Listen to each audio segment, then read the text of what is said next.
All right, we got some people rolling in here. Let's do this. So guys, anybody attending this webinar, there is a Q&A button at the bottom. Please click that button at any point throughout this talk and ask some questions. We're going to be answering this throughout the entire event. I have a great team here today that I'm really excited about. So let's go ahead and kick this thing off. I want to value everybody's time here. Welcome to the Brush Up Your Business 2025 Planning Workshop. I had our design team make sure this was super festive, and it's for a reason. But mainly, this is my favorite time of the year. So just to get this going, this event is very much for anybody that has a painting business and who's hungry for growth. You want to create more financial freedom, time, mental bandwidth. I think we can all benefit from a little freedom, especially around the holidays. So today, you're going to hear from several seven-figure painting business owners and how they map out their year. We're going to get to know your numbers intimately. And by the end, you should have all the tools and expertise needed to develop a plan for 2025. So you know exactly what to do for next year and how to create more freedom in your life and business. Let's jump back to these smiling faces. Before we get too far into this, I want to introduce myself. My name's Austin. I run a company called Base Coat Marketing. And I have joining me today a variety of painting business owners from all walks of life, running businesses of all shapes and sizes. And this is by design. You may not relate to everyone at this event, particularly Brad. We'll cross that bridge, but chances are you're going to relate to at least one of us. All right. Power comes from perspective. With that said, I'd like to formally introduce this panel of rock stars, starting with Tanner. Tanner Mullen, a premium painting, CEO of Drip Jobs, and the host of the Contractor Secrets podcast. I also have Ty Brown of Mountain West Painting out of Denver, Colorado. Ty runs one of the most profitable painting companies I've ever seen. We have Brad Ellison of Ellison Painting. He's a good friend of mine out of Detroit, Michigan. Brad had some meteoric rise to multi-seven figures in the first year of business and continues down that path. We just talked, I think you mentioned that you're on track for 5 million this year, which is fantastic. And finally, I have the one and only Nick Slavic, chair of the PCA, host of Ask a Painter Live, and proprietor of the Nick Slavic Painting and Restoration Company. So, gentlemen, first of all, I know you're all extremely busy managing humans, leading teams, and running successful companies. So thank you for being here today to provide this audience with your value and industry expertise. Happy to be here, buddy. Thank you. Excited, man. Yeah, thank you. All right. So let's do this, guys. So again, please use the Q&A section, the chat comments. We're going to be monitoring this and pausing in between presenters to ensure that we have all your questions answered before the end of this call. Now, if you're listening in, I presume you own a business, and if that business is not a painting business, you are on the wrong event. I also presume that you want to grow your business because, as they say, if you're not growing, you're dying. So if those two things are true, you own a painting business and you want to grow, that means you need a plan. Most of us business owners are visionaries. We know what we want. We just don't know how to get there. And I get it, right? If you've already created a profitable business, why don't you just keep doing more of that? Right? Why do you need a plan? So, can you imagine trying to build a house without a plan, just trying to figure it out as you go? Like, would you live in that house or would you work in a building that was constructed without a plan? Your business needs a foundation. It needs a vision. It needs a team to get you excited about it. And today we're going to help you build that foundation. But to create a plan, there is one thing we must know, and that is where we are starting today. So this requires to get to know your numbers. And look, this is the unsexy part about running a business. But if you want to succeed, I need you to take a deep breath and shake out all that ADHD in your head. If you can add, subtract, multiply, and divide, this will be a walk in the park. If you can't do that, there's a bit bigger challenges that you have on your plate. Now, I want to be clear. If you do not know your numbers, make them up. All right. Use your best educated guess. Starting and perfect should never be used in the same sentence. Perfection is the lowest standard of life. It does not exist. All right. So guys, I want to make sure that we get this right. So again, we're going to review a lot of numbers and KPIs today. I'm going to be passing this over to Nick here in a moment, but don't get overwhelmed.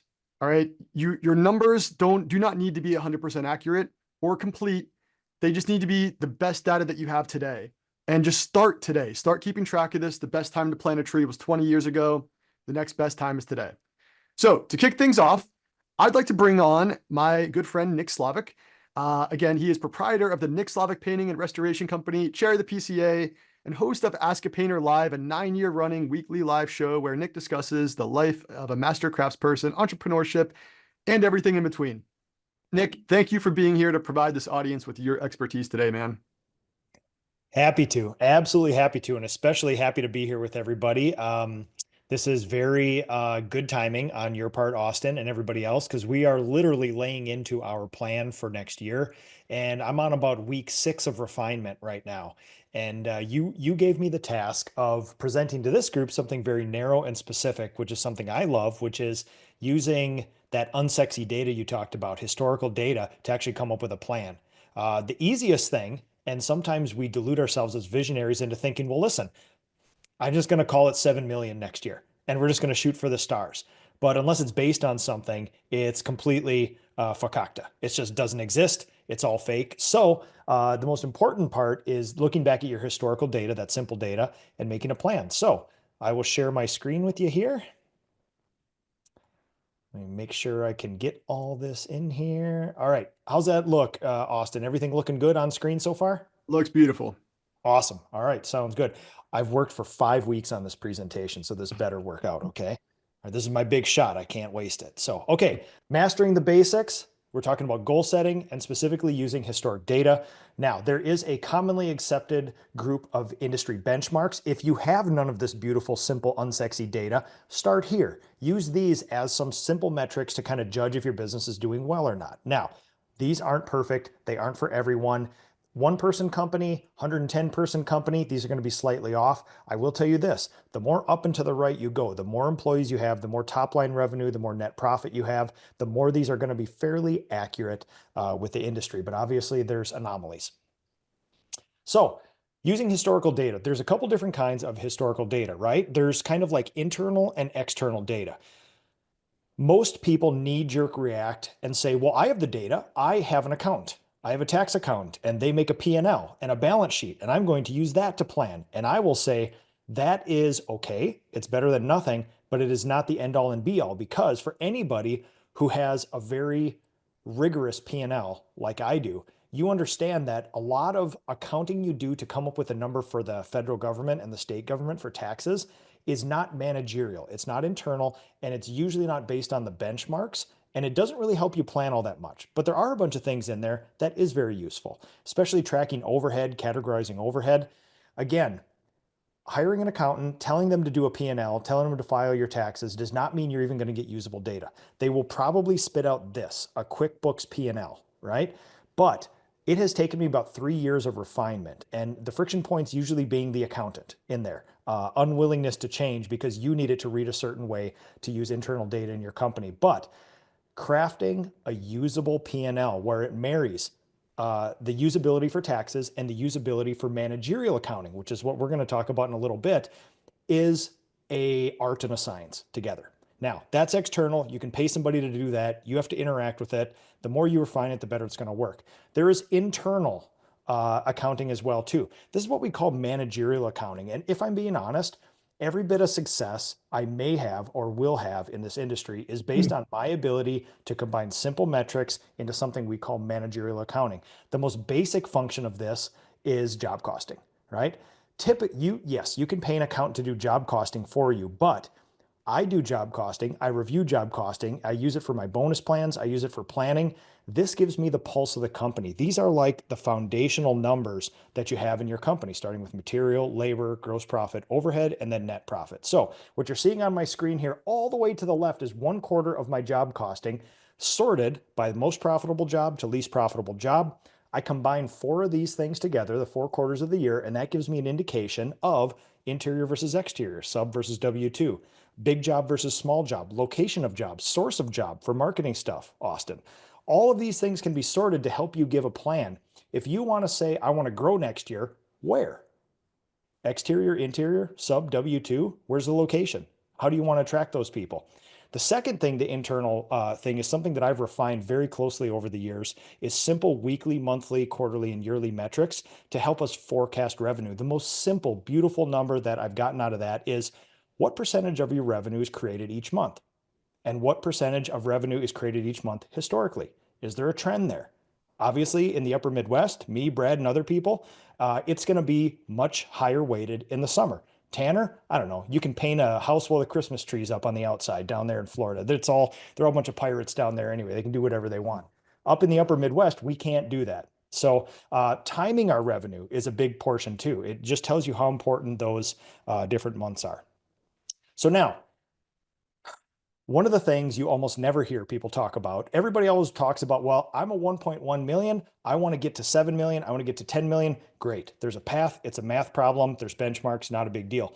One of the most foundational numbers that you can actually operate under is break even. What is the minimal amount of money you can make this year without going to jail or going bankrupt? That's the kind of number that we're looking for. So number one, I love these bookend strategies, right? Here's the minimal amount of revenue I need for this company. Now, what does that mean in terms of leads, in terms of painters, in terms of leadership team? So then you have this bottom shelf, cannot go below, right? And then you can build on top of that as the visionary to see that. Every single week, I have 3 numbers that I look at. There's the number of weekly revenue production that I have to hit, otherwise it costs me money to run my business. There's the one that gets me at 10% net profit, and there's the one that gets me at 20% net profit. And the goal is to push it as far to the right as you can like this. What this means in terms of a goal is when I'm looking at our weekly production schedule, planning out into the future, months, quarters, years, you can say, listen, we're only going to be producing $56,000 this week. That puts me at about an 8% net profit for the week. But if we want to hit that 20, we got to go about 64. Is there one other job we can fit in? So you go to your 2 production managers, you take a look at their queues and say, hey guys, we're going to shake these 2 things. I need one job to fall out of here.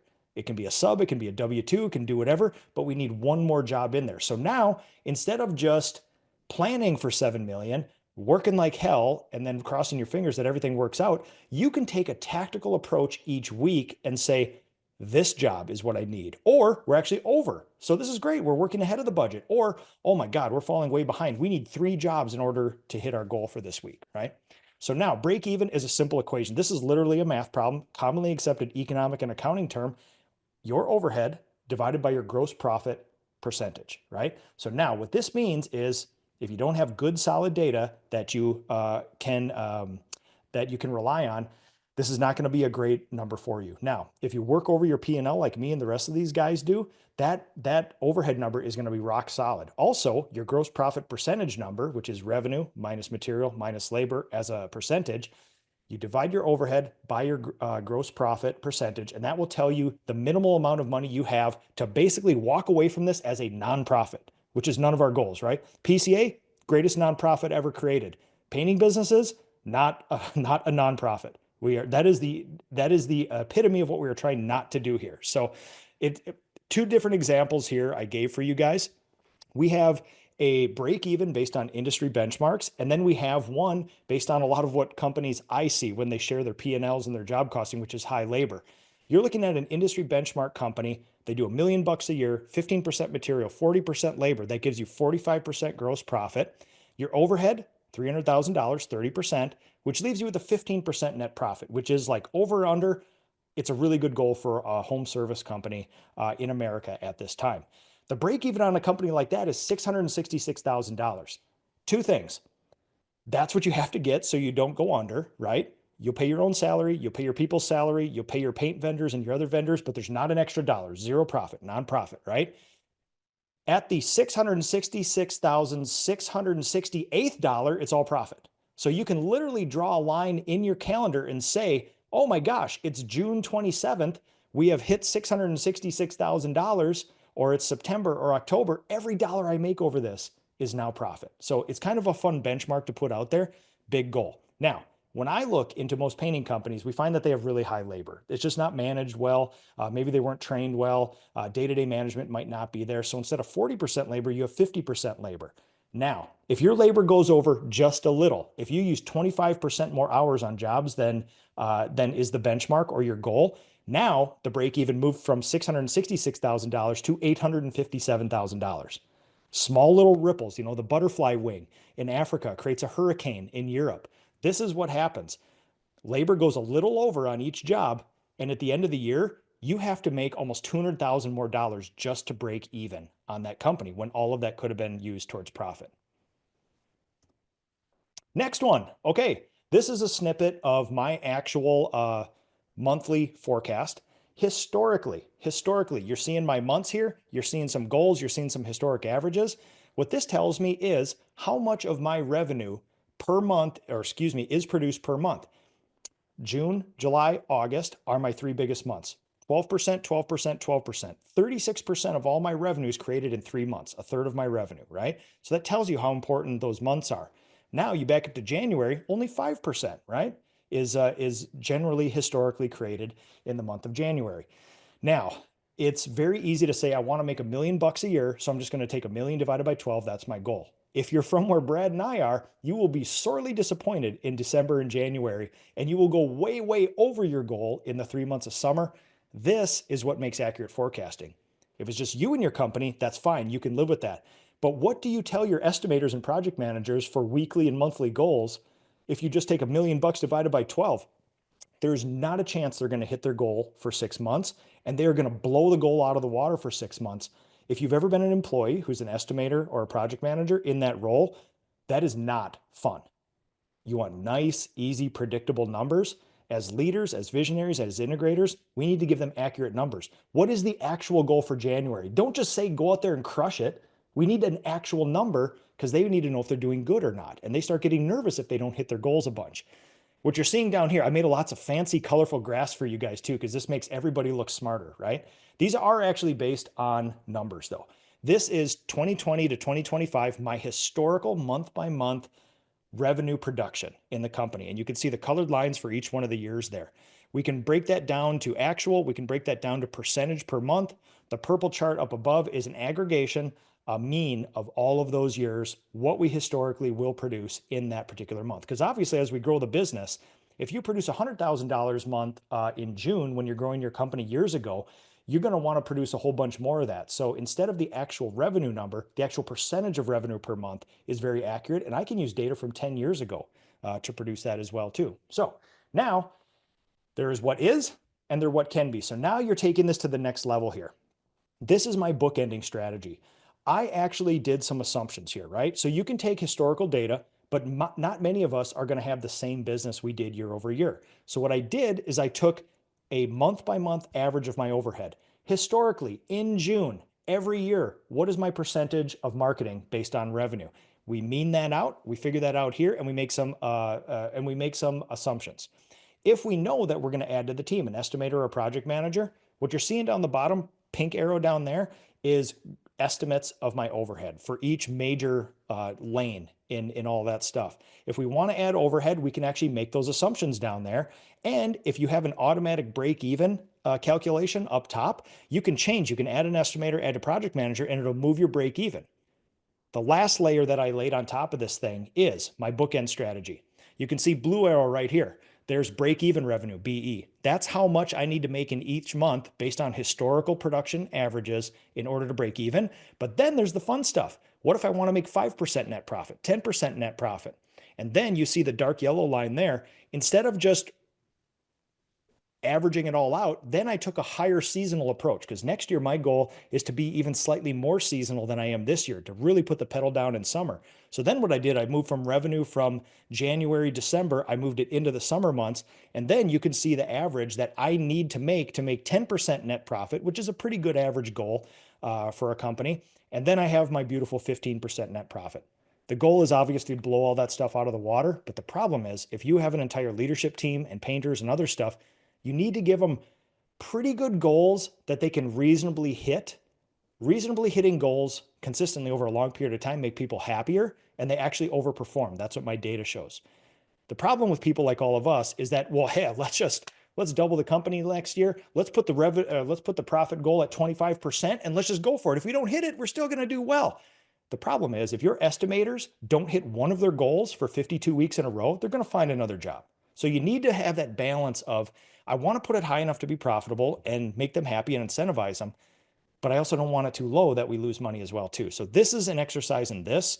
This is an exercise in overlaying human interactions over historic numbers and then using it to make some sort of reasonable prediction in the future so that when I look at August of 2025, I can say, if somebody said, well, how do you come up with that? I said, well, have a seat. How much time do you have? This is all proven out by data. This is not finger in the air, we're just going to go out there and crush it, right? This is my preferred way of forecasting. I also happen to have a whole bunch of sexy, boring data that I can mine. And especially with artificial intelligence, chat GPT and the like, you can feed a hell of a lot of spreadsheets into that stuff and ask a lot of questions. You can come up with some pretty interesting stuff. So there's my email address if anybody wants anything. Also, big plug for the PCA, Painting Contractors Association, which all of us are members here. We present at conferences. I learned all this stuff 8, 9 years ago from people I met at the PCA. This isn't stuff I made up. This is not anything brand new. In fact, this is very basic business information when you go out in the banking world, the manufacturing sector, the tech sector, things like this. It's just kind of new to our industry. I happen to learn it from everybody at the PCA. So cheat code, hack for everything we do is get a little closer to the PCA, get a little closer to the people in the PCA, and you're going to find yourself in a very good position. So how'd I do, Austin? Nick, you crushed it, man. There's so much power in the community. Guys, give Nick some love in the comments here. Throw some emojis in there. I have please. Carlos. My entire self-worth is based on your affirmations, so please be nice. I'm gonna bring on Carlos here. Let's see, Carlos, you have a question. You want to unmute and speak up. Let's see if he's Hey, Carlos, can you hear us? Carlos who? Hey, how we doing? Good, Austin. Hey, Nick. Yeah, I was actually the Minnesota PCA event a month ago, from San Diego. And well, been following you guys obviously a year and a half with the PCA, almost 2 years. But my question was, not a question, but it's true what you said. We cannot divide our revenue for the 12 months because even though it's San Diego, we still do exteriors on December. But the amount of lead or our revenue, drops a little bit more. So I had that in mind. I know. So we need to, grind a little bit more in the heavy months, the more busier months. So that's a good insight to have and not be disappointed, on our slower months, if you can say that. Yeah, and if I hear you right, it's be reasonable and be accurate, and proper expectations set all around. Yes, Love it. that's about it. But yeah, it's awesome to have this meeting to learn about you guys. But yeah, I'll be here around and you listen. But thank you, Nick.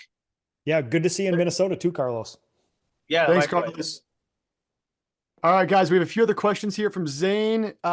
Zane, do you have marketing expense increases relative to forecasted revenue increases built in? So variable costs relative to modeling? Yes, if I understand, lots of fancy words in there. I'm just a simple house painter from flyover country. So I'm going to try to interpret that. So yes, there's a basic, like the levers you pull in that spreadsheet that I was showing you guys are, I found that somewhere between 5 and 7% marketing spend, I basically maintain and grow at a pretty just standard clip.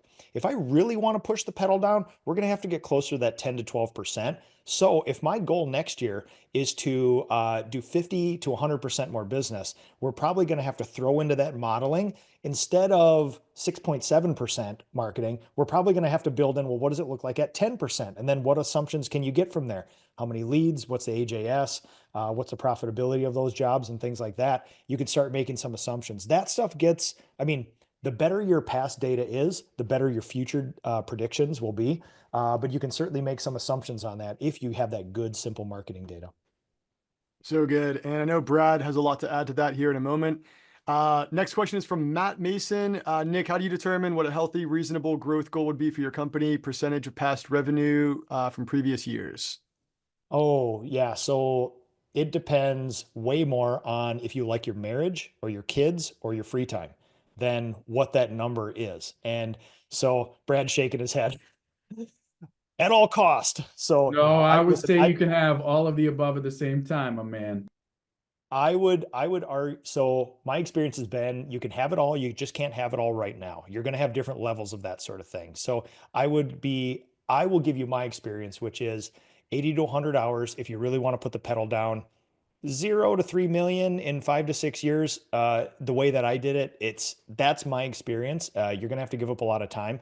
I would say this, you can, I like deciding how much to grow based on the sort of like Lego building principle, which is I'm a firm believer that paint businesses grow in 1.1 to $1.5 million increments, right? A project manager, residential, an estimator, and about 7 to 9 painters will create for you about $1.1 million to $1.5 million in revenue. Smart growth is growing in chunks like that, and racing to get to those points, racing through the troughs between those points and up to the next ones are very important. Once you go past about 2 to 3 of those jumps, now you have to start looking at multiple of those. So when you think about 1 to 1.5, race to 1.5 as quick as you can. 1.1 to 3, 3.5 right there, you can grow in 3 main chunks like that. After you go 3, you should be really contemplating whether 4 or 5 is the next or 6 is the next. You're starting to look at adding another layer of overhead over your leadership team. And in order to do that, you may have to do 2 jumps, 3 jumps all at once. So that is for people much smarter and with much bigger companies than me, but it is a math problem at some point. All right. And Justin Turner has a question about Nick, are you only employees? I assume that means W-2s or 1099s. No, we started subcontracting almost 5 years ago. And next year will probably be the first year in the 17-year history of my company where the majority of our revenue is created by subcontractors. Awesome. And last question for you, Nick, and we're going to move on to Brad here. Ryan wants to know, I'm going to summarize this question. I think where you put most of your marketing spend towards. To answer that question, I'll give you a tale of 2 years. 24 months ago, all in direct mail. This year, spread out over about 8 different channels. Diversification is the key. That about 2 years ago, I felt the pulse of the industry change.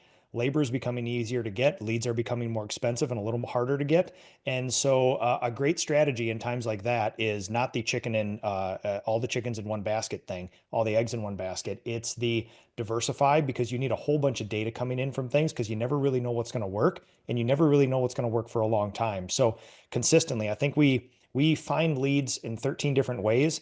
Now, it used to be that our main source, direct mail, used to be 40 to 45% of all of our leads. That is now down to about 12, but we also have 5 other marketing channels that do between 8 and 15% of our leads. So complete diversification. Love it. And I'll be talking about diversification of marketing at the end of this presentation. So without further ado, Brad, do you want to go ahead and jump in here? I know you have some value to add on what you guys just went through for your quarterly planning. Yeah. First off, I want to compliment Nick on his level of nerdiness when it comes to his numbers. Oof, that's so sexy. That is a compliment. It is, man, because this man knows his numbers. He knows the industry's numbers. And I feel like we have a pretty good grasp on our numbers, but the level of granularity there is really impressive. So good job. Good job. I would say, though, that I'd imagine a presentation like that might really make some of the viewers nervous, because the level of sophistication, the level of data that would have had to have been tracked historically is not there. And, analysis by paralysis becomes a real thing, right? So I would encourage you to take what he said and digest it, see the value that the guys at the top of our industry are operating with that level of granularity, but that's not where you need to start. Where you need to start is what Nick talks about when it comes to simple job costing. Job by job basis, are you profitable? And start tracking that data as it goes. So we just got through with our quarterly planning session. So I had my whole team here at the office, and we operate on the traction model, the EOS model. So I figured it might be helpful if I share our updated VTO. We update this every quarterly meeting. and just really helpful. Some of this doesn't change as from meeting to meeting. We actually did have a discussion today about our core values and whether those need to be changed and reordered. I decided they don't, because I think performance actually is the most important thing. But the VTO is really helpful for long-term and short-term planning for your business. So very briefly, I'll go through, it lists out your core values. What are the things that make your company, non-negotiables? You have to encapsulate these core values in order to operate within our company. Your core focus is, what is your purpose, cause, or passion? So for us, it's to wow our customers with an unmatched customer experience and to provide an unmatched opportunity for anyone that partners with us. And we review that. I mean, yeah, you know what? That does still ring true. We think that we are accomplishing that, and it's still certainly our purpose in this business. From there, you start with a 10-year target. So 10 years out, this was crafted 2 years ago when I launched. Our 10-year target was to have $20 million in gross revenue here in Metro Detroit, and then satellite locations in 10 major cities across the country. Talk about marketing strategy. Who is our target market? It's Target shoppers, not Walmart shoppers. No offense to you, Walmart shoppers. We'll take your money, but Target shoppers is our avatar. And then over to the right, you got our 3-year picture. Now, again, this was written 2 years ago. Future date is December 31st of 2026. Goal revenue at that point is $10 million, 15% net profit, and then there's measurables to track that. But then you get a little even more granular, and you talk about, all right, what's the 1-year plan? So we actually updated this today. So a year and 6 weeks from now, on December 31st, 2025, our plan is to have $7 million in revenue through Ellison Painting, maintaining a 15% net profit. And how we're going to track that is the number of crews actually regularly accepting work from us. We found that if we can have we know what our metrics are, what our crews can produce. If we have that number of crews working on a consistent basis, we'll hit those numbers. But then we set additional goals. Our goal is to have 500 total Google reviews. We'll be adding, that's another 170 over the next year, 100 total Facebook recommendations. We would have an owner, a COO, a CMO, 3 project managers, 4 salespeople, 3 admins, and then 50 total painters working on a daily basis. So the VTO for us helps us to craft the vision and hold our feet to the fire on the quarterly, yearly, 3-year, and then long-term vision for the 10-year. Does anyone else on the panel follow the EOS traction model? Yeah. What have you found has been the most valuable piece of having the VTO and using it within your team? Nick, you want to take a stab at that? Oh, it forces you to take a 10-year goal and move it down to what happens this week. Like if there literally is one thing that traction has done great for me, it's that. What happens now to get that? Yeah. Yeah. I look at it from like an accountability standpoint, holding your team accountable to your core values and understanding exactly what the purpose is and the vision. That to me, it makes it so easy to look at the team and be like, all right, yeah, we're doing it right today, or no, we failed because of this reason. Yeah. So Matt Mason just sent to us as host and panelists. He's read the book, but have not implemented it yet.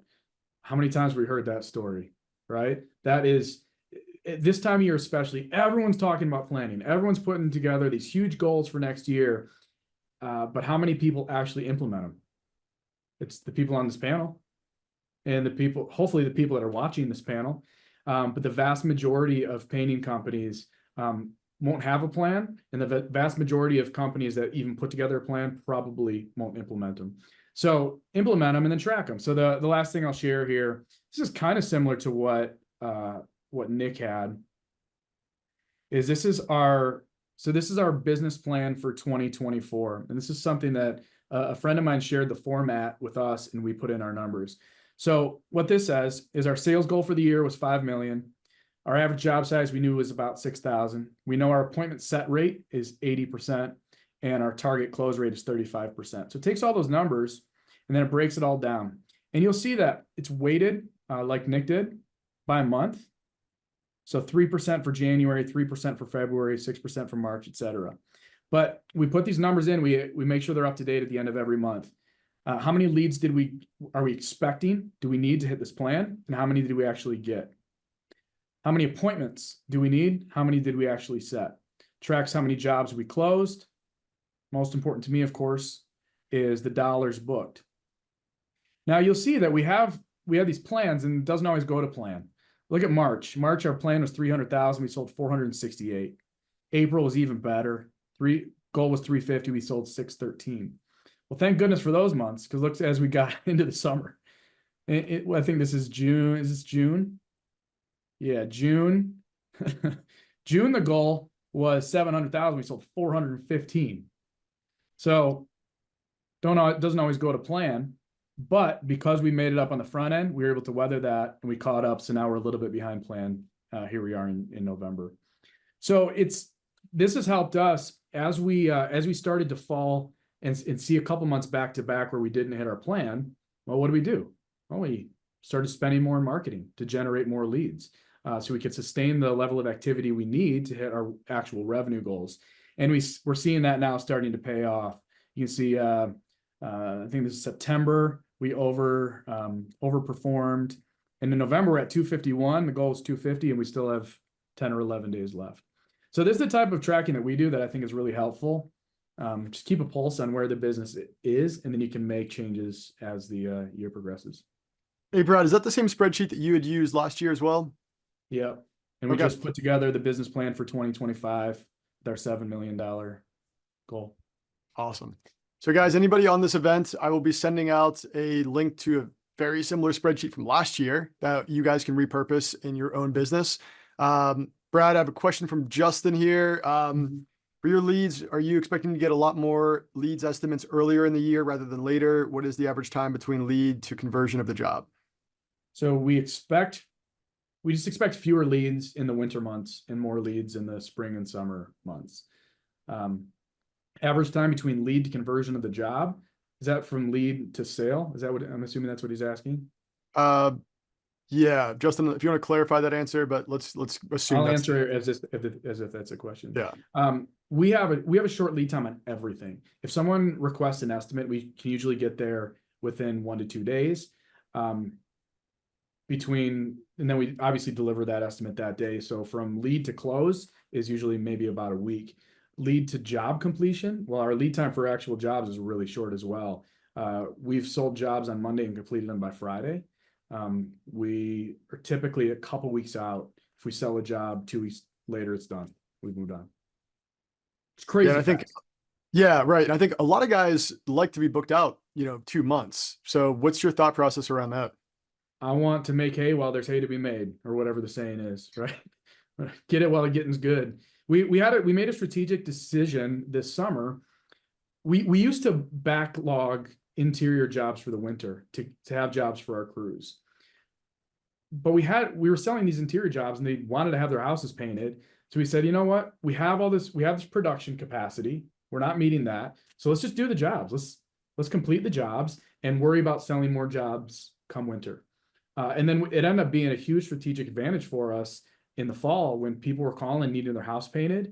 And instead of saying, hey, dummy, it's October 15th. You really think we can paint your house now? We would say, hey, yeah, it's October 15th. We can start next week. And we were able to get a lot more jobs in at the end of the month, or end of the year rather. And actually, we had in October, we produced $797,000 worth of jobs in October, and we had budgeted 400,000. So that strategy paid off in dividends because we had the capacity to accept and complete jobs right away. Yeah, and I know we've gone deep on how you treat your subs and everything. I think it's just a fantastic business model. Last question here from Carlos. Brad, does your profit decrease on the slower times of the year, or do you guys maintain the same profit? Our gross profit stays the same. Our net profit decreases, though with a subcontractor model, doesn't decrease that much because I don't have the overhead of painter salaries, even if they're not working. But I do have pretty sizable staff now, and our marketing budget doesn't slow down. So we definitely see less overall profit in the slower months, but same gross profit per job. Awesome. Brad, thank you, man. Let's move on to Tanner. Tanner, I don't think you need an introduction here, man, but thank you for being here. Why don't you go ahead, share your screen, and let's jump into what you have to share today. Awesome. Hard to follow these two. powerhouses. You guys are really in for a treat anytime these guys are around, and what a panel. My name's Tanner. For those of you who don't know, I own Premium Painting here in Florida. Um, it feels like I'm the only painting business owner that still only operates with employees. So you might learn a little something in that regard. I'm a big employee guy. So our operation is a little bit smaller. So we're pacing like 1.6 million this year. And for me, I've positioned my painting business in a way that's more of a lifestyle type business because I do run drip jobs. So I'm not really pressing the needle for growth necessarily. I'm more so focused on efficiency of what we have, right? So we have 4 crews, um, full time, two project managers. I have an estimator, not a salesperson, and a very, very, I would say, efficient office admin. That's kind of our style. That's more of a manager than someone that just answers the phone. So it works for me. And I think that's something I want to emphasize in my talk today is build a business that works for you, get the exposure of what these guys are doing. For those of you that see some of those numbers, one of the things Brad said was like, hey, seeing some of the things that Nick is doing is overwhelming. Well, a lot of these concepts were foreign to Nick, and he'll be the first one to tell you when he first started his business, right? So I wanted to give you a presentation on the basics, which maybe I should have went first, but maybe you'll appreciate mine a little bit more. So we're going to cover some of the basics of KPIs. For those of you that don't know, because I remember I didn't even know what KPI stood for, and didn't really know why it was important. I just started, painting and making money, and then next thing you know, I would be exposed to guys like this that take the money and make decisions based off of how it comes in and how fast it goes out. So for me, we're going to talk a little bit about KPIs for business growth. What are they? Why are they important? We're going to get down to the basics here. I'm going to try to break this concept down for those of you that don't know. Okay. So KPIs are key performance indicators. Essentially, what this is used for is to help you identify what I believe to be the health of your business. And really, it just gives you a metric, an understanding, a data-driven variable to help you know if something is working or not. Okay. That's what's most important. What key performance indicators should you focus on for 2025? Well, number one, of course, sales. Like sales is the big number. Everyone cares about sales. How much are you selling? What is that number that you're aiming toward? I remember when I first started my business, that sales number was the easiest KPI in the world. Literally, I just counted up how many checks I got, and that was sales, right? And that was the easiest one. And I think even if you just start paying attention to sales, in the early stages of understanding your numbers, that's still a good thing. Hey, how much did you sell last week? How much did you sell the month before? Is this more or less? Maybe you're in business for multiple years and you look back and you say, how was February from last year? How is that in comparison to this year? And I think even just that curiosity puts you in the right direction as a business leader to maybe identify patterns. One element of sales that I would use in terms of a KPI is I would simply just go to my metrics here. And for those of you that know, I am the founder of Drip Jobs, but we do something simple like this. I'd change the period here and I'd say, okay, well, what did uh, October 20th of 2023 look like, and how does that compare to what I'm doing now? So our sales for that period in 2024 is 154. So let's see what it was last year, and that was 134. So in that same amount of time, we're trending upward. Well, I might be in a sales slump right now, and I might be wondering, what's going on.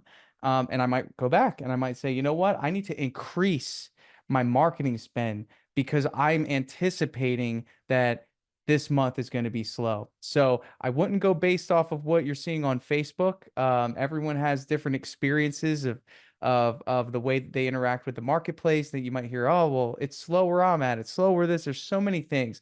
You have to go by your own data, and you need a way to track that data, whether you use a spreadsheet. I think Brad's spreadsheet is one of the coolest things I've seen. Try to get a hold of that, or you have a software that helps you track some of those KPIs. Revenue.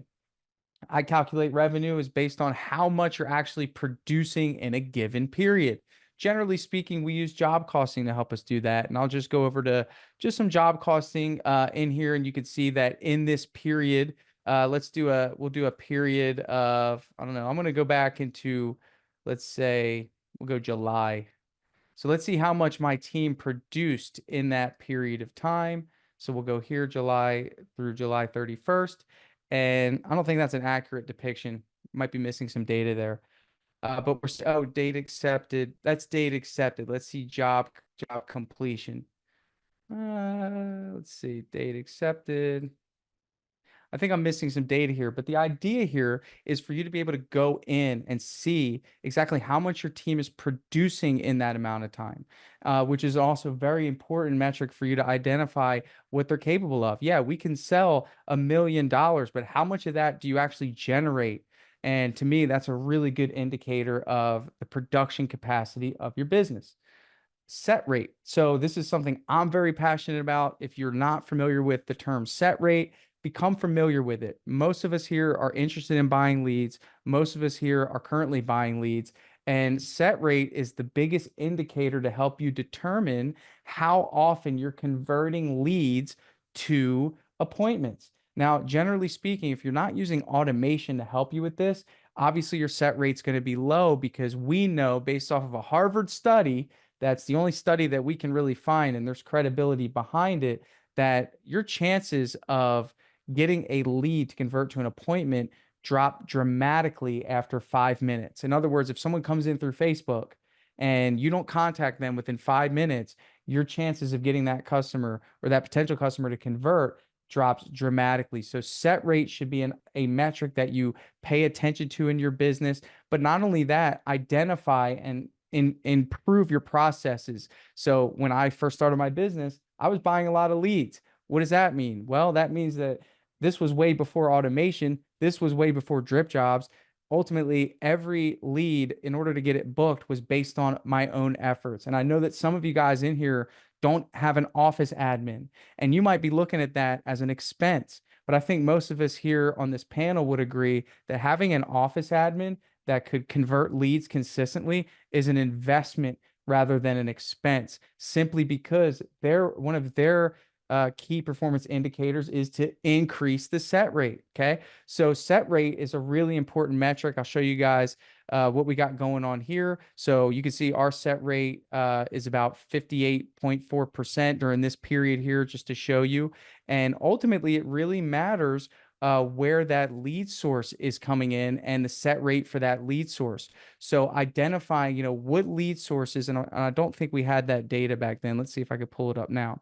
So we would identify what our lead to appointment ratio is on a per lead source basis. So you can see our set rates drop. We rely heavily on automation, but we are also getting a lot of Facebook leads, right? So obviously Facebook leads are the lowest intent. So that set rate could fluctuate, but you'll see here when it comes to Google, we have a 62.7% set rate. For Facebook, we're at 20% in this period. For word of mouth, obviously that's the highest set rate at 70%. So obviously, like, these indicators help you identify where the holes are in your business, and then you can make decisions, or you can supplement the holes in your business with additional help. So that's another important metric that you should be focused on. Okay. Another thing, obviously we talked about set rate by lead source. That's what we just covered. And of course, closing ratio. Closing ratio is a really important metric. Obviously, most of you know what that is. That's sales in proportion to estimates. So this is a really good indicator for you to coach up your salespeople. Obviously, coach up your estimators or whoever else is impacting your customers, helping them make decisions, utilizing past data, creating a benchmark of what best case is, and of course, where those thresholds lie. This is an important metric as a business owner. Average job size. So for me, average job size, I had an epiphany a long time ago. It was really funny. My average job size early on was like $3,000. And I said, how many jobs am I doing? On average at that time, I think we were doing maybe like 80 to 100 jobs. So it was a really simple epiphany. I thought to myself, hey, if I increase my average job size by $200, well, guess what? I'm going to make a lot more money doing the same amount of jobs. So how can I find $200 more on each estimate? And then I started thinking about that when I was doing the estimate, simply because I took the time to identify, hey, what's my average job size? What are the amount of jobs that I do? And what would revenue look like without me adding any more jobs, just increasing the average job size. So the answer to your revenue question might not be I need more jobs. It just might be I need to increase that average job size. I need to sell a little bit more, and I need to again maximize the time with that customer and get them to buy a little bit more from us. Production by crew. This is another metric that we focus on, is how much is each crew producing, right? In the given period. So this is a really good indicator, and it'll tell you what crew is what we believe to be the weakest crew, what crew is the strongest crew, what crew are we giving the biggest jobs to. You can see here that generally speaking, we have kind of a little cluster here between Mitch, Jose, and Dan. But then you see that Bo's crew is lagging behind in revenue during that period. So that might be an opportunity for us to go in and say, hey, what's going on with that crew? How do we fix this? Do we need to supplement that crew? Do we need to exchange someone for someone else? How can we get that one outlier to keep up with the pack? So that's a really good metric for us to focus on as well. How am I doing on time, Austin? You're doing good. Good. Keep it up. Rock on. All right. So sales by product. This is a really good indicator. So for me, early on, if you would have came to me 4 or 5 years ago when I didn't track this, I tell you that we did way more exteriors than we did interiors. And that's actually not true. Okay. According to the data, we're almost at a 60-40 split. So again, having an idea of how much of each service you're selling, again, another metric that you could easily track in a software or keep track of in an Excel spreadsheet, would give you an indicator to determine, is it really worth us pursuing this opportunity? And I know some of us take on popcorn removal. I know some of us do epoxy garage floors. I know some of us do cabinet refinishing.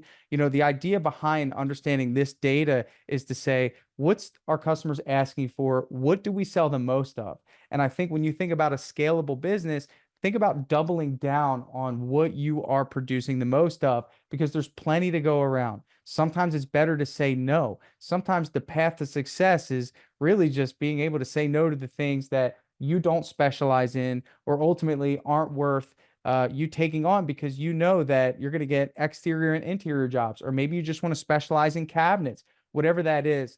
Especially early on, under $1 million, try to identify what your hot services are, what you're getting really good at selling, what you're getting really good at producing, and double down on that. And then I think from there, you can expand once you got that nailed down. So when you have better data, you can make better decisions. So last thing I'm going to share with you. Generally speaking, it's important to understand your pricing, but also just kind of like get to a point as a business owner where you have some tools in the tool belt, right? And I think for me, especially this time of year where, especially an employee-based business, my first priority from now until January 8th or 9th is to make sure that my team has a full schedule worth of work. I'll do whatever I have to do. That includes lowering my price. Okay. You might not hear that from many business coaches. I don't care. If it comes down between $500, $800 and the margins are there, guess what? I'm going to negotiate the price to get the job on the schedule. And for me, it came down to just kind of having some thought about what is our daily pricing. In other words, like what number do we need to hit on a daily basis for employees? Now, of course, this is harder to do with subcontractors, but if you run an employee-based business, this is something that you should be mindful of. What is your daily average for each crew? Okay. So take a look at this. I'll break it down for you. And what this has allowed me to do is negotiate with confidence. Okay. And I'll tell you that in some cases it's worked, in some cases it hasn't, but it's good to have this in your back pocket. So what I'm outlining for you here today is that I have 4 crews: team 1, team 2, team 3, and team 4. And you can see that we have their hourly rates there. Their total per hour is what, of course, that's what it costs the business. And then of course the adjusted based on the burden. And really what that outlines for us is that this is how much it costs them. This is how much it costs us as a business for each day that they're on the job. So generally speaking, when we use production rates, we get hours. That tells us how many days it's going to take. Of course, when you multiply those hours or divide them by how many team members, and then we look at how many days it's going to be. And then from there, we know, and just to break this down for you, what our median price is. So in other words, if we identify there's a 7-day project, I can cross-reference that with this spreadsheet and say, okay, how far away are we from 11,665? Because that's the median price that we need to be at a 43% labor cost on the job. Okay, from there, I can cross-reference it, and then I can negotiate from there if needed. Now, if I'm looking at my schedule, again, which is I believe to be a key performance indicator, is what your schedule looks like. I can use that as leverage. So in other words, if I come across a job that's a 7-day job, I can simply go, hey, listen, this is the price. Where do you need to be? And I can tell you if I can get close to it. And in some cases, having this data in your back pocket could really prove to be what you need to get the schedule moving. So that's what I got for you guys today. I hope, my simplistic breakdown of KPIs was helpful. Open any questions, and good luck this year, guys. Tanner, that was great, man. And look, this is exactly why I wanted to get multiple perspectives, because everybody has different ways of tracking their numbers. They have different goals in mind, different mentalities around how they're going to run their business. Between Brad and Tanner are obviously drastically different, right? So there's a lot of value here. Tanner, I got a few questions for you, and I want to move on to Ty then. Tanner, this is coming from Cody. Why is Facebook one of your highest marketing spends while it has the lowest set rate? Is that just sheer volume of leads it brings in? Yeah, it brings in a lot of leads. And ultimately, for me, I don't look at leads as the only reward for Facebook. I look at it as it's also branding, right? So for me, yes, ton of leads, super low intent, not the most amazing leads, but consistency. I mean, I'm getting leads every day from Facebook. So that's why. Yeah, and guys, I'll talk more about the marketing funnel here in a moment. But there is a concept that, hey, if you market to the top where there's awareness and interest, you can nurture them down into the intent phase, right? It just requires a good nurture process, which Drip Jobs automates for you very well. And I got one more here. How much do you charge per square foot, and what is your hourly rate per employee? Yeah, so I do square footage pricing on the inside because it's generally the easiest way for me to get a price out quickly. That ranges. Generally, average is going to be $2 for the walls. It's going to be $1.25 for the ceiling. It's going to be 100 for each door. Closets, it depends. I usually split them off based on the size of the house. And then what do we forget? Oh, trim. I usually itemize trim. We price our exteriors at $85 an hour for labor, but we do include a markup on all the paint. So again, I always cross-reference my pricing. When I first started using production rates, I didn't just blindly start using them. I cross-referenced, previous jobs. I cross-referenced, if I were to just do this based on days, and then from there, once I align the production rates with it, now we can simply just plug in the numbers and, it calculates the way it needs to. Tanner, thank you for that, man. Very much appreciated. Let's move on to Ty. You are the anchor here. Ty, share us what you got, man. I'm interested to hear how you guys go about planning your year out. Okay, yeah, so we're starting planning for next year. We started our budgeting process about 2 weeks ago. We're planning on having it wrapped up in 2 weeks. So excited to get that put to rest and move on. But what I'm going to share here is just going in a little bit deeper into kind of Brad's sheet. I saw this tab at the bottom. So Brad broke it down monthly, which is great. We do the same thing as well, but I think it's also important to go down weekly, right? So you don't want to get to the end of your month and all of a sudden you're like, I missed. Where do we miss, or where do we go wrong? Breaking it down weekly will allow you to react through the month to make sure you meet those goals. So this is the same setup as Brad had, but basically it's taking it down to the week. So it's based off your sales rate, your volume for the year, your slippage or your conversion or your set rate, and your average job size. So you can see here our goal for leads, we want to have 8, our actual is 12, run across of how many estimates, your goal is to 6. You can do your actuals, your book jobs, and you give your total dollars booked for that week. And then that'll go into your dollars and in your production as well. So how much you need to produce that week to stay on trend. And you can break it down, your percentages. I just take a month and split it out equally, rather than getting down into all the granular of the weeks, because weather and stuff can impact that. But this is a good way to stay on track and react. So if we see leads are down starting at the beginning of the month, we're going to react and say, hey, where are we going wrong? Do we need to spend more marketing? Same thing on production. We can keep an eye on production. Our production manager needs to know what he needs to produce every week to meet his goals by looking at this sheet. So I think it's very important. It helps us keep on track for the month. and it just doesn't, no surprises at the end of the month, right? Because then all of a sudden you're like, okay, what is our stretch goal for the next month to make up for last month? So it really pushes us to meet our budget for that month. So this is something that's been a great tool for us. Obviously, going into budgeting, we're breaking out every month, obviously a detailed budget from our gross profit down to all our line item expenses for the year. So we do budget quite extensively, and also review that budget every month, comparing it to not only to our budget, but to our last year numbers, and then reforecasting every quarter. I think that's very important as well. As you're going along, you might not be on trend, but you may be above budget, you may be below budget. But as you get to the end of the quarter, you want to reforecast. If you're going over budget in sales, you might want to say, okay, we're going to spend more on marketing than our budget, or pull back, whatever you need to do, or we're spending more here or there. And really kind of breaking down your budget and reforecasting so you know actually where you're going to land at the end of the year. So it's something, I'm a numbers guy. I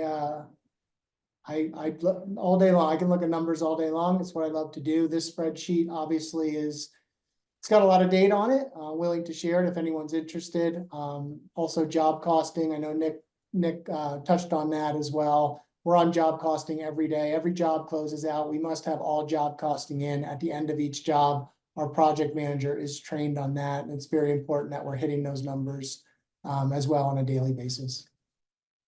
So good. Ty, so I think the general sum of this is aim small, miss small, right? I mean, I think you could probably even break this down daily if you really wanted to get into it, but I love the idea of tracking weekly here. Yeah, and same thing in the expenses as well. I know a lot of guys out there may be using bookkeepers for painters, or a bookkeeper out there and sending you a P&L at the end of the month. But I think it's really important to see the details of what's in there and where the money was spent. So I think it's really important to get a G&L summary, G&L detail, to really see where you're spending your money, rather than just getting that P&L, looking at it like, oh, we're over here, there, really breaking that down. If you are in QuickBooks Online yourself, you obviously just click on it. You can see where all that money was spent. But it's important to track throughout the year, because if you get too far along, there's no turning back if you're going down the wrong direction. Hey, Ty, Brian wants to know if we can take a look at your job costing spreadsheet. Absolutely. Let me try to pull that up here really fast. While he's pulling that up, this is inspiring me. I think we're going to start tracking sales by the hour. Yeah. We do track our numbers weekly. We just do it on a weekly scorecard. We use the business plan for longer term tracking, but the weekly scorecard is nice because we meet every week as a team, and that's where we're keeping the pulse on what happened last week and what do we need to change this week. Brad, does that filter up to like your leadership level scorecard? Yes. Yeah. The joys of EOS. Guys, for anybody that has not implemented EOS yet, consider just implementing an L10 and get your VTO established just to start with. Like, get started. That is the hardest part about any of this. Okay. All right. Can you see the screen right here? Yes. Okay. So we run on a Monday. So we break it down in a bunch of categories. We go on scheduling, in production. Here's the jobs in progress today. You can see that. As a job close, you can see going across here. So when a job comes in, I'll just scroll down here. We're assigning it a date. We're assigning it a subcontractor, type of work, lead source, project manager. Here's our job total. Here's our paint total. We just added lumber total in here, so that's why you don't see much data in here. We just started breaking that out. Wanted to know the difference there. Here's our paint budget. So all this pulls from our estimating software. So when we're estimating, it pulls in the amount of paint we're going to use on that job. Here's showing us the difference if we're over or under. Total hours for the job, which pulls from our production rates and our estimating software as well.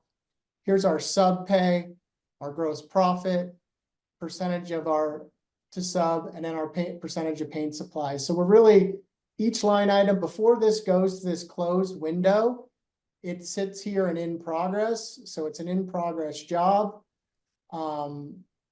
you know, like for example, this one's completed. I go through and I entered a job costing. I don't think we have job costing in for this one yet. Nope, we didn't enter job costing. Once the job costing's in, it goes to closed, and then it's all closed out, and then it funnels into other boards for reporting as well. But this is the sheet we use Monday again to track all our production, and this is just basically a glorified spreadsheet. You know, we have all our data in here, zip code, city, percentage of paint supplies, total job cost, and this goes into some dashboards as well through Monday, where we're tracking kind of all this data as well. So good. I see a few of you are asking about Brad's scorecard. I will try to get that from Brad, and if I can, I will be sure to include that in the follow-up email. Ty, thank you very much for sharing all that. Guys, I have one last thing to share, and this is going to be for everybody on here. Let me go ahead and share my screen. And panelists, if you guys need to drop off, I know we're running over time, please feel free to do so. So, all right, can you guys all see my screen here? Yeah. Awesome. Okay, cool. All right, so you guys have all heard from some absolute industry legends during this last hour or so. And I have 3 things left that I would love to give you guys today. And they're all free. So if you don't mind hanging around here, this should be very quick. So I'm going to cover a lot in a very short period of time. This is going to take like 5 to 10 minutes. So if you guys have questions, again, please post them in the comments here, and we're going to revisit these at the end. So just to jump in, I'd like to start with something called foresight. It's the ability to predict the future, and it is a great way to make money. So here it is. This should come as no surprise to any of you, but you all work in a seasonal industry. All right, for some of you, it's due to weather. I know, Ty, you can't paint exteriors whenever there's 3 feet of snow on the ground out there in Denver. But for all of you, it's due to the fact that your services are a want, not a need. So consider this. If your HVAC unit breaks, you're going to call somebody at 8 a.m. on a Sunday if it's freezing cold outside or if it's extremely hot, right? If a soccer mom wants to repaint her kitchen cabinets, she needs to consider the budget, how long it's going to take, and whether her husband is going to agree with that decision. This is called buyer intent, and it varies throughout the year. All right. Holidays typically have the most impact, hence the theme of this event. So again, while this is all predictable, it's not consistent. So how do we bring more consistency into a seasonal industry? We need to be proactive, because there is only one guarantee in life, and that is that shit is going to change. All right. And we need to be ready for that. So here's a slide I presented at last year's 2024 planning workshop. We predicted the cost of marketing in this industry would go up by roughly 20%. All right. This is going back, I think, to like early December of 2023. Now, this is not just from our data. This is from leading indicators monitored by several major organizations in the marketing and advertising world. They have no dog in this fight. All right. So the cost to acquire a new customer on Google went up by 26% this year. So let that sink in. That means that you would have had to spend over a quarter more on your marketing for between 2023 and 2024 to generate the exact same results. So this is what we called the COVID hangover. And I'm positive most of you on this call felt that. But I have some good news. We do anticipate the bleeding to stop next year. Costs will not go down. You're still going to pay $5 for a gallon of milk, but they should stabilize. Buyer intent is expected to climb back up to normal pre-COVID levels. The problem that we ran into this past year is supply was still extremely high. So we've seen a lot of painting companies drop off over the last year as their sales processes were tested and they failed. So how quickly this is all going to recover and to what degree is very dependent on your local market. But this brings up the question, what do we do next? Now we want to strike while the iron's hot. All right. So if you wait until 2025 to get started on all of this, whether it's mapping out your year, coming up with a new marketing initiative, that will be too late. Why? Because things like marketing and planning, they all take time, right? We treat marketing, for instance, like the stock market or a retirement account. If you wait until December or January to start making these types of decisions, that ship will have sailed. You will miss the spring rush. Because in addition to time, these things also require input, right? They require input like things like money, sales training, content creation, mapping out, planning, coordinating with your teams. These are all things you need to prepare for. Look, just as an example, the number one reason we see painting businesses fail in the marketing world is because they invest into something without a plan. All right, we talked a lot about planning today. So here it is. In terms of marketing, marketing will do one of two things for your company without the proper people and processes. It will fail or it will break your company. All right, so the best way to prevent this is to invest in a marketing partner, not just a service provider, who's committed to defining and supporting your role in the marketing to sales handoff. All right, or if this is something you guys are all doing in-house, great. Let's run through a few strategies you can implement today. Here's the first thing I want to give you guys. All right. First thing I want you guys to do is hire a free digital employee. This is also known as artificial intelligence. Nick, I know already briefly touched on this. There is a rabbit hole out here we can all go down. So guys, AI is not going to replace you, but you must embrace it. Why? It's because your competition is already doing it. All right. So you need to get comfortable being uncomfortable. If you guys have not already installed ChatGPT on your phone, here's a quick pro tip. Open up the app store, go download it, and add it to your home screen and use it every single day. All right. Repetition is the mother of skill. So here's my first giveaway. I want you guys to all pull out your phone, scan this QR code, or if you're on your phone, just go to basecoatmarketing.com/AI. We have a free AI cheat sheet. It has a tutorial video and 99 AI prompts specifically for painting business owners. All right. We have prompts for things like social media, marketing, sales. We have systems, processes. We even have prompts for finance and HR. All right. So guys, this is swipe and deploy. You can know what to do, but not do what you know. In this case, you know what to do. So let's go do it. Success favors execution, guys. basecoatmarketing.com/AI. It's all completely free. Go get it. Okay. Now, if you do nothing else over the next 30 days, I'd recommend reviewing where most of your business is coming from today. Tanner already touched on this KPI. If more than 40% of your business is coming from one channel, whether that's referrals, word of mouth, or something like Facebook, you have what's called single channel risk. This is an investment banker term, and they use it to evaluate how much risk is inherently present in a business. This means that if you are one algorithm change or one market correction away from going out of business, all right, which we do not want. Nick already also discussed the power of diversification. So we want to make sure you diversify. On the digital side, we want to focus on both short-term and long-term marketing. These are going to be things like Google ads and Facebook ads. They're very volatile. That's why we call them short-term. In combination with things like your website, your business profile, those are called well-optimized organic sources, right? You're not paying for leads directly. They take a lot of time to implement. Now, layering those strategies together can create new lead floors for your business where you're no longer dependent on paid channels like Google and Facebook. But for those of you who are dependent on those today, you don't have that long-term base built up. We still need to make sure we diversify across those channels as well, because you do not want to put all your eggs in one basket.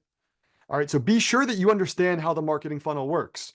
I know somebody already brought up the question about why do you invest in Facebook if it has the lowest set rate? It's because there's a process involved in the funnel. You may not close those leads today. We say that Facebook leads, you're buying those leads for tomorrow. You're buying Google leads for today, right? So quality is very subjective in this case. Our clients with the highest set rate and the highest close rate have the best nurture and customer education processes in place. And I'll touch on that KPI here in a moment. Now, we also recommend considering things like variable budget between ad channels. So Facebook is, again, interest-based marketing that requires nurturing and follow-ups. Google's all about intent-based marketing. It's going to be costly and competitive, so you need to get them on the phone as soon as possible. This is how the algorithms work today, but this will change, whether it's tomorrow, next week, next month, next year. So you must diversify to survive. Now, another way to keep your business consistent in a seasonal industry is to manufacture that buyer intent. And you can do this using things like promotions. This is going to be things like percentage off offers, monetary discounts, early bird promos, painter for a day campaigns are really creative. Good, better, best pricing models. I highly recommend you guys give your customers options. There are countless ways to manufacture intent, but you must create urgency around it. For any of those running ads, try using this line in your ad copy. This offer is only for the next 5 homeowners who click on this ad. Why does it work? It works because because people make decisions based on emotions. We're creating urgency and we're tapping into fear, the fear of missing out. Okay. For those of you on the residential side who maybe have considered breaking into commercial or who are dabbling in commercial today, consider doing more of that. All right. This works well for me. One main reason, and that is the commercial industry typically has a seasonal trend that revolves around tax season, which helps fill in the gaps on the residential side. So most companies are sending out RFPs around Q1, hoping to have everything closed out by Q4. So again, that's an opposite lead flow curve that'll help stabilize your business. Yes, commercial requires building relationships, but there's an easy way to do that. And it starts with an introduction. All right, email marketing. It's still a thing, guys. Here's an email that we have personally tested that hits the inbox and generates responses. The subject line is, John, are your painters on time every time? We're leading with the customer pain point. Painters are not always on time. The body is very simple. It's all text-based. You work with painters. We work with GCs. We're professional, on time, and on budget every time. I'd be happy to prove it. And then your subject line, or I'm sorry, your caption name, business phone number at the bottom. Now, this is not salesy, right? There's no images or links. We're not pushing anything here. This is 100% text-based email, and that's why it lands in inboxes and not spam folders. We simply drip something like this out once a month until their crew drops the ball. That way you can pick it up. Now, think of email marketing like brand awareness. You need volume. You need to meet your prospects when they're ready to talk. All right, so I recommend purchasing a targeted list from somebody like Coldlytics or D7 Lead Finder are the two big ones out there. There's a number of others. Those are good price points. Budget about 50 cents per contact, but that'll help you jumpstart some of these email campaigns. Now, to diversify, it also means going offline. All right, we don't want to just diversify online. There's too much at stake there. So digital marketing should just be maybe one component of your overall strategy. So you want to budget for things like direct mailers, door hangers, yard signs, and vehicle wraps. You might be wondering, like, hey, does direct mail still work? And the answer is yes, it still works, but you need to treat it like a brand awareness campaign. I can't tell you how many guys I've heard that blast out 10,000 mailers and they're like, it didn't work. Well, sure, it didn't work because you didn't implement the strategy right. It requires volume and consistency. So plan on sending out at least 20,000 mailers 3 to 4 times a year to hit that ROI number. Now, all of these strategies are great, but they must be measured. We've talked about these KPIs and numbers, guys. I don't think there's a problem with over measurement. You can always dial it back if needed, but this is the only way you're going to determine what works and what doesn't. So fortunately in this industry, Tanner did a great job breaking this down. The numbers are all very simple, right? So here's just a real life example. Let's say you're spending $5,000 a month on marketing and your average lead is about $30 a lead, okay?